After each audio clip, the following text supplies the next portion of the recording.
Hello बच्चों। जैसा कि लास्ट क्लास में हमने इकोसिस्टम को स्टार्ट किया था। इकोसिस्टम की इंट्रोडक्टिव बातें हमने सारी कर रखी है।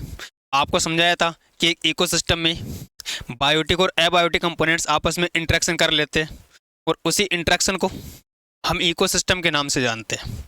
हमने और भी कुछ बातें की थी इकोसिस्टम की, कि इकोसिस्टम नेचुरल हो सकता है, मैन मेड हो सकता है।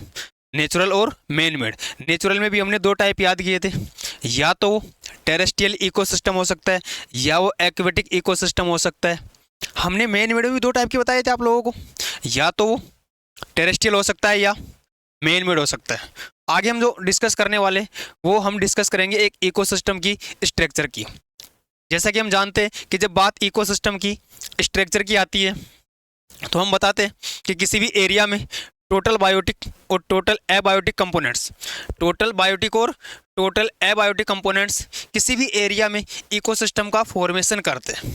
यानी हमें जब बात इकोसिस्टम के स्ट्रक्चर की करनी होगी तो हम किसी भी एरिया के बायोटिक और एबायोटिक कंपोनेंट्स को समझने वाले हैं। जब मैं बोल रहा हूँ कि एबायोटिक कंपोनेंट्स, तो आप सोच रहे होंगे कि इन एबायोटिक कंपोनेंट्स की बातें हमने last lecture organism and population में कर रखी है। हाँ बच्चों, उन्हीं की बात कर रहा हूँ।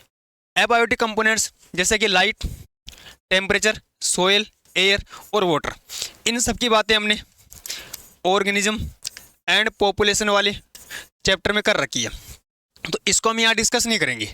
इसको हमने ऑर्गेनिज्म एंड पॉपुलेशन में डिस्कस कर लिया था। यहाँ हमारा जो मेन फोकस रहने वाला है वो हमारा मेन फोकस रहेगा केवल बायोटिक कंपोनेंट्स पे।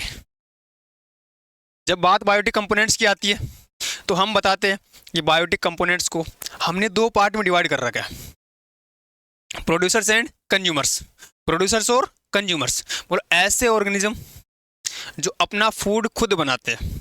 ऐसे ऑर्गेनिज्म जो अपना फूड खुद बनाते हैं उनको हम प्रोड्यूसर्स के नाम से जानते हैं।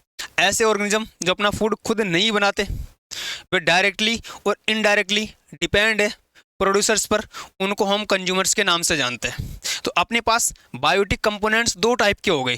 बोलो या तो प्रोड्यूसर्स हो सकते हैं या कंज्यूमर्स हो सकते हैं।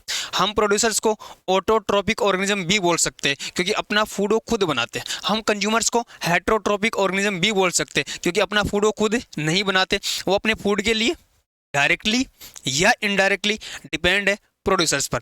देखो बच्चों, अपने पास कंज्यूमर्स फिर दो टाइप के हैं। हमने कंज्यूमर्स को फिर दो पार्ट में डिवाइड कर रखा है। और सर कुछ कंज्यूमर्स ऐसे, जैसे हम ह्यूमन की बात करें या अदर एनिमल्स की बात करें, वो पहले फूड को अंदर लेते हैं और फूड को अंदर लेने के बाद उस फूड को डाइजेस्ट करते हैं। यानी पहले फूड को अंदर लेते हैं। हम अपनी बात को साबित कर सकते हैं, अपने ही बारे में बात कर सकते हैं कि पहले हम फूड को अंदर लेते हैं और फूड को अंदर लेने के बाद उसको डाइजेस्ट किया जाता है। ये नहीं बोलो मैक्रो कंज्यूमर्स, बोलो ऐसे कंज्यूमर्स जो पहले फूड को इंजेस्ट करते हैं, अंदर लेते। ऐसे कंज्यूमर्स जो पहले फूड को अंदर लेते, इंजेस्ट करते, उसके बाद उसको क्या करते, डाइजेस्ट करते।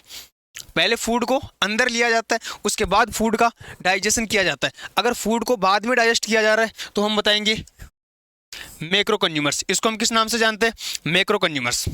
आप बता सकते हो सेकंड नंबर का अपने पास माइक्रो कंज्यूमर्स।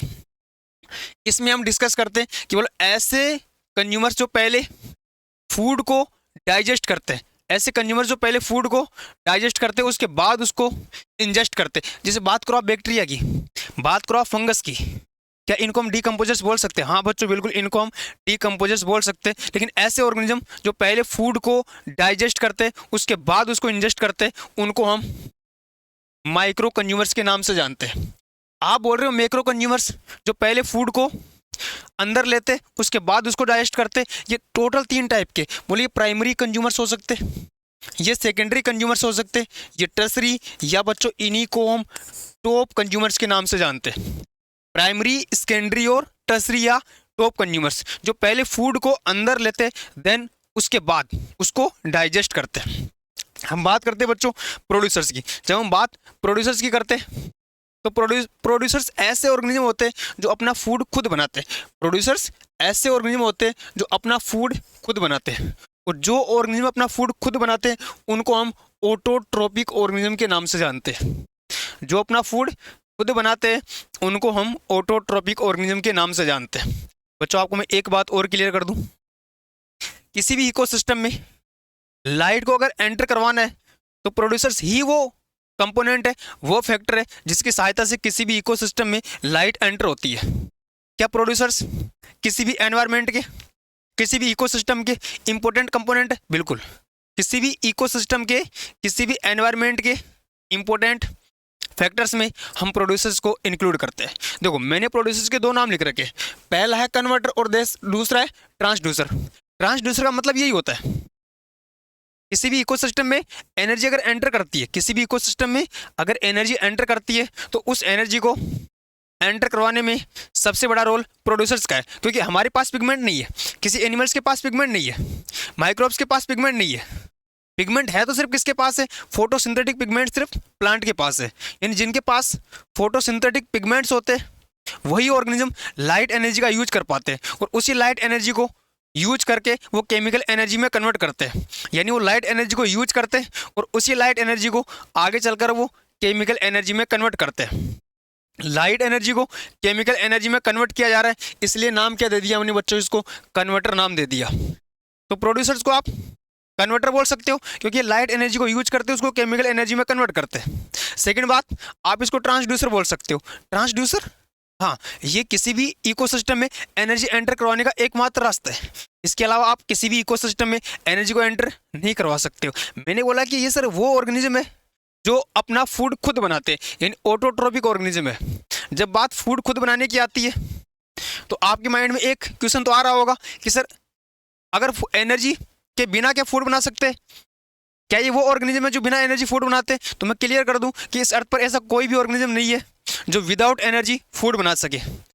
अगर वो अपना फूड खुद बना रहा है तो उसके लिए एनर्जी एसेंशियल है। बिना एनर्जी के कोई भी ऑर्गेनिज्म फूड नहीं बना सकता। फूड बना रहा है ये, लेकिन एनर्जी यूज करके। तो मैं आपको एक और बात क्लियर कर दूं कि इनको रिक्वायरमेंट है एनर्जी की, नीड है एनर्जी की। ये या तो लाइट एनर्जी का यूज कर सकते हैं या बच्चों केमिकल एनर्जी का यूज कर सकते हैं। प्रोड्यूसर्स या तो लाइट एनर्जी का यूज करेंगे या केमिकल एनर्जी का यूज करेंगे। अगर वो लाइट एनर्जी का यूज कर पाते, अगर वो लाइट एनर्जी का यूज करते तो इसको हम फोटोसिंथेटिक ऑर्गेनिज्म या फोटोसिंथेटिक प्रोड्यूसर्स के नाम से जानते हैं। इनको हम फोटोसिंथेटिक ऑर्गेनिज्म या फोटोसिंथेटिक प्रोड्यूसर्स के नाम से जानते हैं। ऐसे ऑर्गेनिज्म, ऐसे प्रोड्यूसर्स जो अपना फूड फॉर्मेशन करवाने के लिए, अपनी फूड की रिक्वायरमेंट के लिए एनर्जी यूज करते हैं लेकिन लाइट एनर्जी यूज करते हैं। बोलो ऐसे प्रोड्यूसर्स जो अपना फूड बनाने के लिए केमिकल एनर्जी का यूज करते हैं। ऐसे ऑर्गेनिज्म जो अपना फूड बनाने के लिए केमिकल एनर्जी का यूज करते हैं, ऐसे प्रोड्यूसर्स को हम कीमोसिंथेटिक प्रोड्यूसर्स के नाम से जानते हैं। इसका एक एग्जांपल हमने बायोलॉजिकल क्लासिफिकेशन में बहुत अच्छे से याद किया था बच्चों। इसको हम बैक्टीरिया के नाम में से, जो बैक्टीरिया होते हैं, जो मोनिरा किंगडम के मेंबर होते हैं, जो अपना फूड खुद बनाते हैं, अगर वो अपना फूड खुद बनाते हैं तो यूज करते हैं केमिकल एनर्जी का। उन्हीं के लिए तो हमने यूज कर रखा है कीमोसिंथेटिक बैक्टीरिया। यस और नो? आगे इसके बाद इसके एग्जाम्पल की अगर तुम बात करोगे तो अपने पास वुडी प्लांट्स हो सकते हैं, एल्गी हो सकती है, फाइटोप्लैंक्टन हो सकते हैं, हायर एक्वेटिक प्लांट हो सकते हैं, हायर एक्वेटिक प्लांट्स हो सकते हैं। तो बच्चों ये था किसी भी इकोसिस्टम की स्ट्रक्चर में बायोटिक कंपोनेंट्स का पहला पार्ट, प्रोड्यूसर्स। नेक्स्ट पार्ट में हम कंज्यूमर्स को डिस्कस करेंगे। धन्यवाद।